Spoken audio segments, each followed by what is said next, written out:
This is the key moment then as they come onto the start of the straight. Massia up the inside of Onchu, so he'll be third bike onto the straight. But watch out for the likes of Munoz and Rueda, fifth and sixth bike in your picture, who are going to have a massive slipstream here. One lap, 4.66 kilometres remaining here in Barcelona.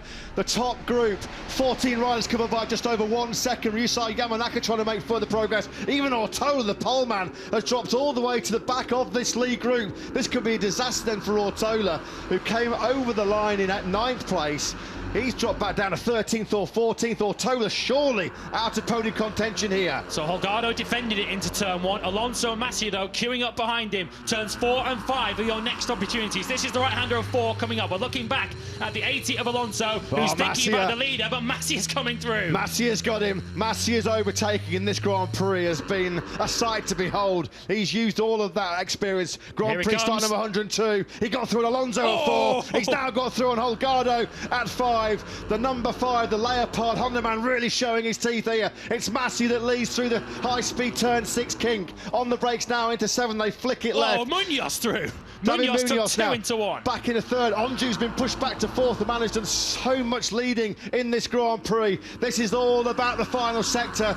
There's more late drama coming here in Barcelona in Moto3. Alonso coming. Munoz coming on Massia now as they head towards turn 10. How tight does Massia go? But here comes Onju going full send. That's not going to work out, surely. And now Munoz comes through. Incredible racing there. Yeah, Onju had to go for it as that's one of the... It's Holgado. Danny Holgado has gone down. Can you believe it? Head in hands for Red Bull KTM Tech 3. Holgado, the World Championship leader, started this last lap leading. He's crashed on the last lap. Through the final corner we go. Massia trying to go 2. Trying to go through a Munoz and Alonso. Surely he can't make that work. Munoz crashes out. And David Alonso is going to take a dream victory for Gasgas Aspar.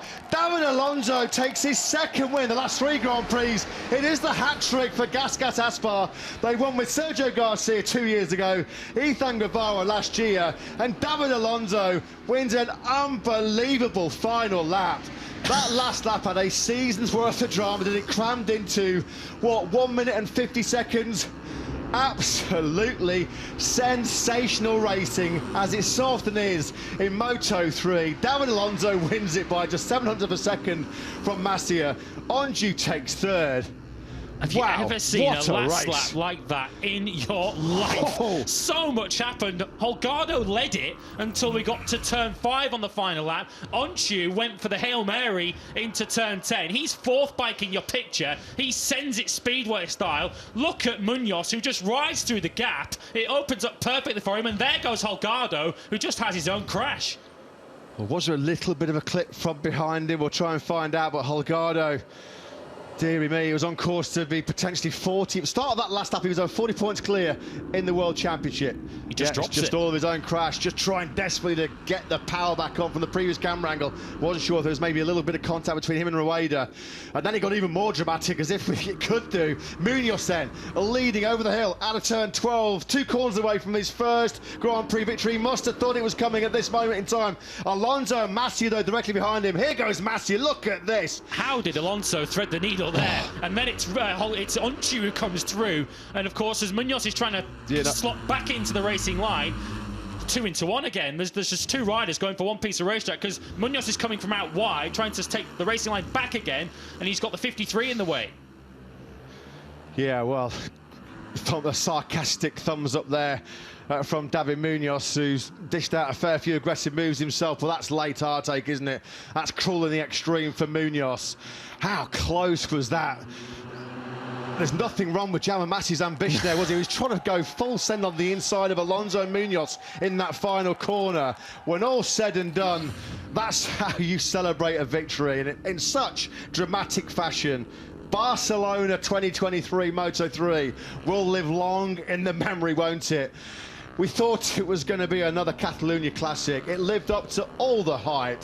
I was going to say, I was just wondering whether Onju might get a penalty for that, and he has been given a double long lap penalty due to irresponsible riding. Of course, a penalty that he can't serve.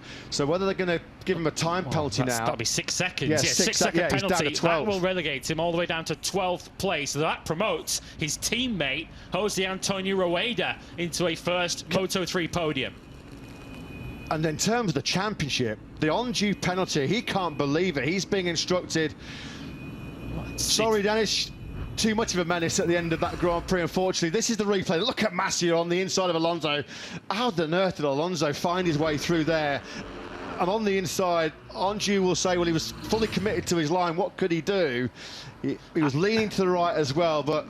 Got to be honest, I've got sympathy for Dennis Anchu on that one, because Munoz was eased out wide, of course, with the 3 abreast move into the final corner involving Massio and Alonso. So Munoz is coming out from the far side of the circuit. He's coming from the outside line and trying to resume the racing line. Dennis Anchu is about 3 bike lanes further back from that, doing his own corner. And of course, Munoz then comes back onto line. Tough call that for the stewards, and I think a double long lap feels very severe for Dennis Anchu. And in the end, championship-wise, it's suddenly all come up in like a bed of roses for Yumi Sasaki, hasn't it? How many talking points you want on the last lap and post-Grand Prix? I was just about to mention before we saw that penalty, the championship. That final lap was a gift, wasn't it, for Sasaki? The penalty coming for Anju then that pushes him back to 12th place. The 4th for Danny Holgado, who did remount and take the checker flag in 22nd. I'll tell you what, you could write a book on that last lap alone, couldn't you? Absolutely astonishing.